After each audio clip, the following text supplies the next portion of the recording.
មនុស្សដែលខ្លាំងពូកែនិងជោគជ័យគឺជាមនុស្សដែលមានសមត្ថភាពអាចធ្វើបាននៅចំណុចខាងក្រោមទាំងនេះ 1. ការចេះស្ងប់ស្ងាត់ភាពស្ងប់ស្ងាត់អាចបន្សាបអារម្មណ៍អាចបង្កើនប្រាជ្ញាអាចថែរក្សាចិត្តភាពស្ងប់ស្ងាត់មើលទៅដូចជាគ្មានប្រយោជន៍តែតាមពិតវាមានថាមពលដ៏អស្ចារ្យធ្វើជាមនុស្សត្រូវចេះធ្វើចិត្តឲ្យស្ងប់មិនថាជួបរឿងអ្វីត្រូវធ្វើចិត្តឲ្យស្ងប់សិនរួចសំដោះស្រាយជាក្រោយទឹកស្ងប់អាចឆ្លុះមើលអ្វីបានចិត្តស្ងប់អាចមើលឃើញចិត្តខ្លួនឯងនៅពេលចិត្តស្ងប់ទើបយើងអាចមើលឃើញការពិតយល់ពីខ្លួនឯងស្គាល់អ្នកដទៃហើយដោះស្រាយរាល់បញ្ហាដោយប្រាជ្ញានិងភាពត្រជាក់ 2. ការចេះអត់ធ្មត់ក្នុងជីវិតមានរឿងខ្លះត្រូវចេះអត់ធ្មត់ពាក្យសម្ដីខ្លះត្រូវអត់ធ្មត់កំហឹងខ្លះក៏ត្រូវចេះអត់ធ្មត់ដែរការអត់ធ្មត់មិនមែនជាការចុះចាញ់ឬទន់ខ្សោយនោះទេតែជាសមត្ថភាពជាភាពបន់ចត់ជាប្រាជ្ញាជាកម្រិតគំនិតជាស្មារតីនិងជាភាពចាស់ទុំធ្វើជាមនុស្សត្រូវចេះអត់ធ្មត់នេះជាសមត្ថភាពសំខាន់បំផុត 3. ការចេះលះបង់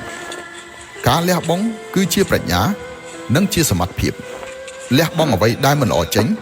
ទើបអាចរក្សាទុកនៅអ្វីដែលល្អបានលះបង់ការចងគំនុំក្នុងចិត្តទើបអាចរស់នៅបានដោយស្រួលជីវិតត្រូវការភាពស្រឡះការរស់នៅត្រូវការការលះបង់នៅពេលស្រឡះជីវិតនឹងកាន់តែស្រស់ថ្លាក្រោយពេលលះបង់ជីវិតនឹងកាន់តែសាមញ្ញក្នុងការធ្វើជាមនុស្សត្រូវចេះលះបង់បានហើយទើបអាចទទួលបានច្រើនថែមទៀត 4. ការចេះទម្លាក់ចោលរឿងពិបាកបំផុតក្នុងជីវិតគឺការចេះទម្លាក់ចោលការរៀនចេះទម្លាក់ចោលគឺជាការអប់រំមួយជីវិតការទម្លាក់ចោលការចងគំនុំទម្លាក់ចោលការឈឺចាប់ក្នុងជីវិតទម្លាក់ចោលនៅអ្វីដែលគួរទម្លាក់ចោលអ្នកនឹងអាចដើរទៅមុខដោយស្រាលស្វែងរកសុភមង្គលនិងអោបក្រសោបយកភាពរីករាយ 5. ការចេះឈានទៅមុខក្នុងជីវិតមានតែការខិតខំប្រឹងប្រែងមិនឈប់មិនឈរឈានទៅមុខមិនថយទើបអាចជួបប្រទះនៅខ្លួនឯងដែលកាន់តែល្អរស់នៅក្នុងជីវិតដែលកាន់តែល្អដូច្នេះក្នុងការធ្វើជាមនុស្សត្រូវមានសមត្ថភាពឈានទៅមុខត្រូវចេះលើកទឹកចិត្តខ្លួនឯងជំរុញខ្លួនឯងធ្វើឲ្យខ្លួនពោពេញដោយថាមពលពោពេញដោយភាពក្លាហានពោពេញដោយចិត្តរំភើប 6. ការចេះបំភ្លេចនៅក្នុងដំណើរជីវិតមនុស្សខ្លះនិងរឿងខ្លះ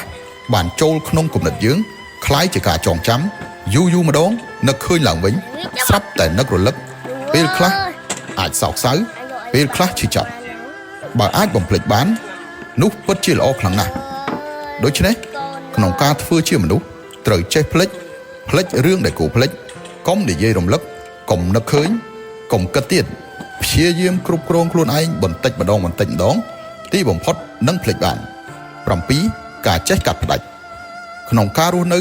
មិនត្រូវប្រកែកប្រជែងវែកញែកជាមួយមនុស្សនឹងរឿងឥតបានការឡើយក៏មិនត្រូវរំលឹករឿងចាស់ដែលកន្លងផុតទៅហើយក៏មិនត្រូវទៅព្យាយាមប្រឹងស្វែងរកអ្វីដែលមិនអាចទទួលបានដែរកាត់ផ្ដាច់ការប្រាថ្នាគំនិតនិងតណ្ហាក្នុងចិត្ត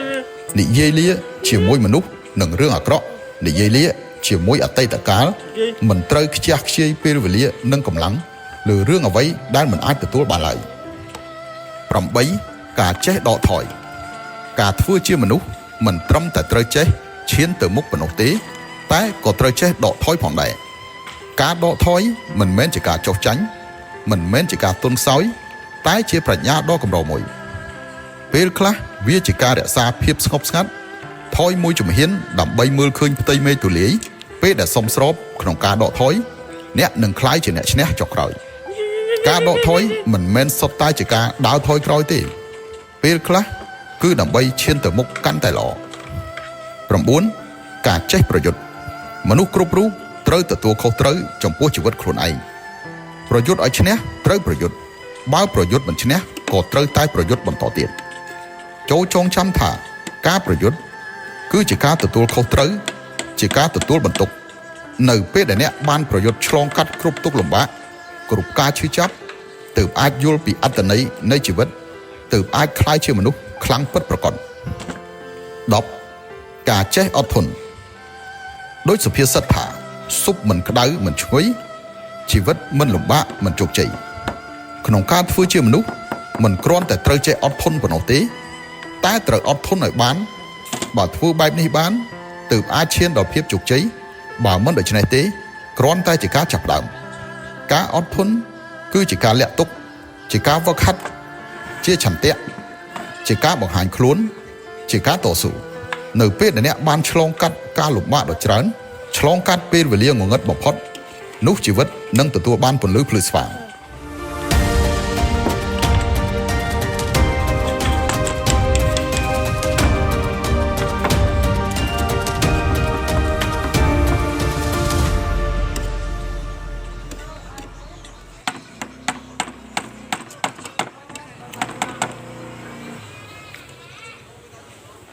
Bay con ai biết người ta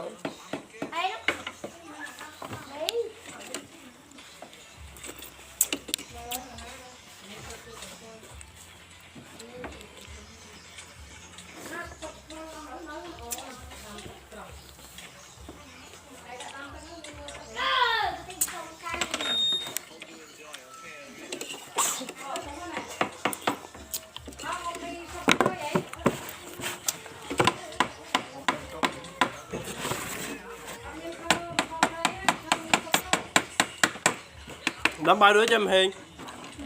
Mùi bay đi bye bye